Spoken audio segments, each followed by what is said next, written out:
Bonjour et bienvenue. Aujourd'hui, on va faire quelque chose d'un peu différent. On va plonger dans notre monde intérieur, mais en prenant un guide assez surprenant, l'océan. Parce que vous allez voir, nos émotions suivent un cycle qui ressemble étrangement à celui des vagues, un cycle à la fois naturel et très puissant. Alors, pour commencer, posons cette image. C'est notre point de départ. L'idée, au fond, elle est toute simple. Notre état émotionnel, c'est un peu comme la mer. Quand tout va bien, que l'on se sent en paix, c'est l'océan calme. La surface est lisse, c'est l'équilibre. Mais la vraie question, c'est que se passe-t-il quand le vent se lève ? Allez, on y va. Première partie de notre exploration, une vague nommée émotion. Ici, l'objectif, c'est de décortiquer une émotion, de comprendre son cycle de vie, un peu comme un scientifique analyserait la naissance et la mort d'une vague. Regardons ce cycle de plus près.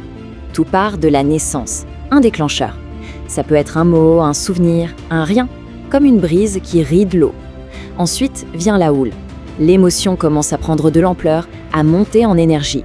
La colère qui gronde, la joie qui pétille, puis le rythme s'installe. Parfois, c'est un clapotis rapide comme le stress, parfois une vague longue et lente comme une profonde tristesse. Arrive le déferlement.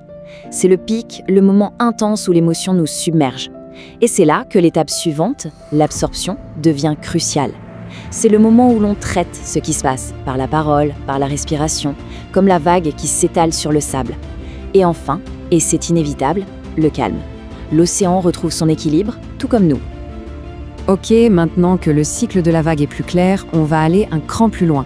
On va explorer les grands principes qui semblent régir tout ça. Et pour nous aider, on va utiliser une grille de lecture très ancienne, mais toujours aussi pertinente, les 7 lois hermétiques. Voilà ces 7 fameux principes. Selon cette ancienne tradition, ils régiraient l'univers tout entier. Ce qui est intéressant pour nous, c'est de voir comment ils s'appliquent de manière très concrète aux mécanismes de nos émotions. Le premier, et c'est sans doute le plus important de tous, c'est le principe de mentalisme. En résumé, il nous dit que tout ce qui existe a d'abord été une pensée. La réalité prend sa source dans notre esprit. Et l'application pour nos émotions, elle est immédiate. Une émotion, elle ne sort pas de nulle part. Elle ne naît pas de l'événement en lui-même, mais bien de la lecture que notre esprit en fait. C'est pour ça qu'une même situation peut rendre une personne triste et une autre joyeuse. Tout part de notre interprétation. Le deuxième principe, celui de correspondance, est dans la continuité. Il suggère qu'il y a des motifs, des schémas qui se répètent à toutes les échelles.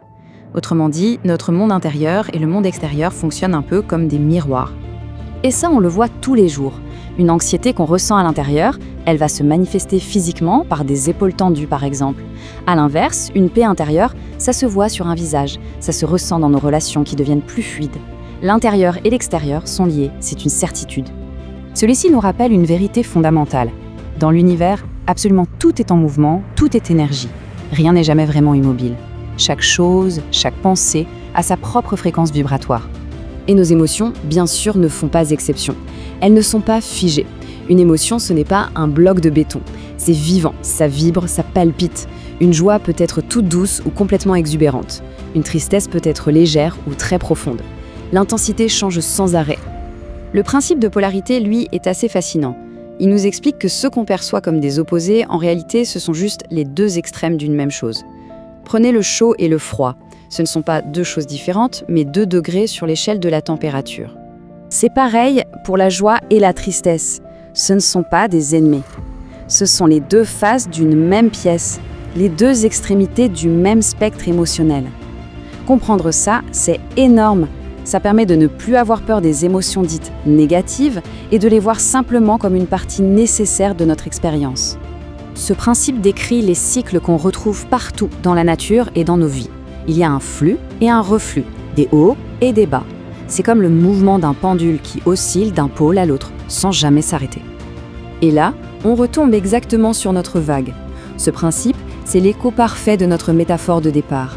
Une émotion monte, atteint son pic, et puis, naturellement, elle redescend.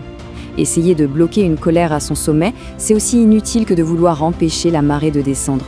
La vraie sagesse, c'est de faire confiance à ce rythme. Un principe bien connu, souvent résumé par l'idée que rien n'arrive par hasard.